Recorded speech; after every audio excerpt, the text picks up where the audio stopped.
Today at the New Vic Theatre we've invited professionals and community members who are looking to try and access funding and pots of money, but maybe in more creative ways.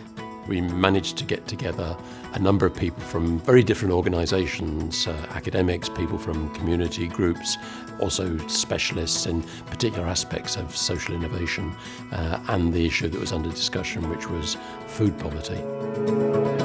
What's not working is that there is a gap between academia, the community and the funders.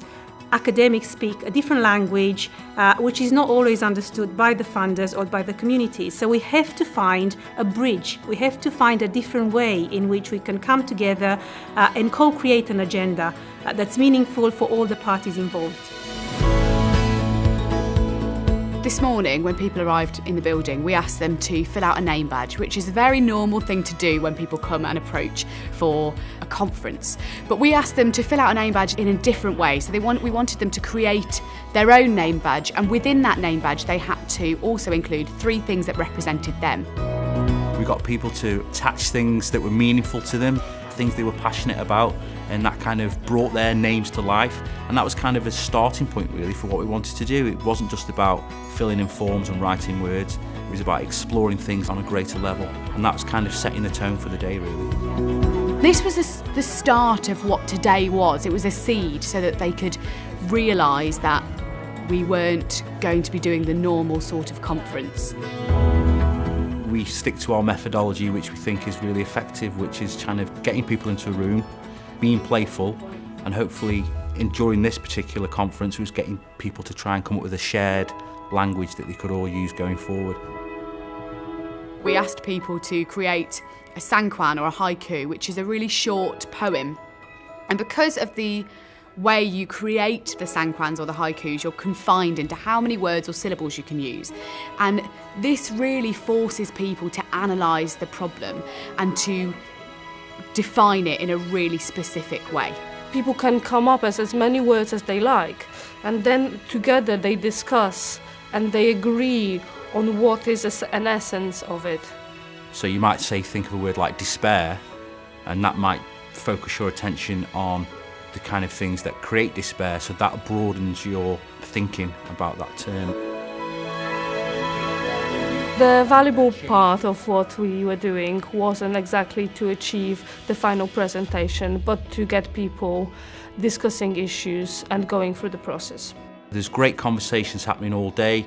There's people talking to each other that wouldn't necessarily ever talk to each other outside of this setting, and we all kind of left with a common language, hopefully, that they can use now going forward.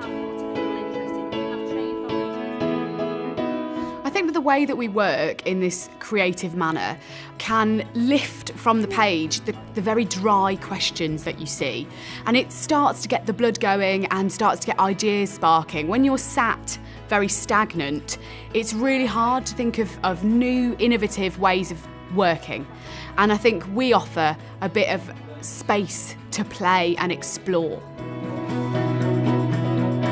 I think everybody's been energised. There's been a lot of positive energy in the room. And people, I think, were very genuine and very trusting with what they said, what they did. We created a safe space in which everybody had a voice, and that's the beauty and the power of cultural animation. They surprised themselves that they could achieve something or create something even if they didn't think they are creative at all, which, yeah, I think it's a beauty of cultural animation, because we base on people's creativity and just unleashing those skills. We tend to think that play is not a serious way of producing knowledge, but I think you actually learn much more through play than you would by reading a book or by listening to a presentation. It's simply because you come alive as an individual, and in so doing you bring the expertise, the knowledge, and it's very embodied. We worked through the questions in a very practical way. We got people off their feet. We got them to explore what was the most important things to consider during some of these questions, and then we were able to kind of storyboard it and act it out, and I think that gave it a lot of meaning. Hopefully our participants today will take away with them a new idea of approaching their problem and some new skills to look at a form that might be really mundane, but to answer those questions and to explore those questions in a really creative manner. You have to actually listen to other voices. You have to listen to experience, to commonsensical knowledge. And this is what we've done today. We ensured that the voice of the academics, the voice of the community, the voice of the funders and of other parties were equally important.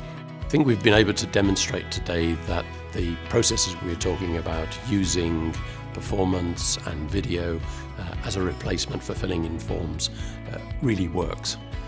And I think that is the real success of the day. Because we are theatre, we think about stories.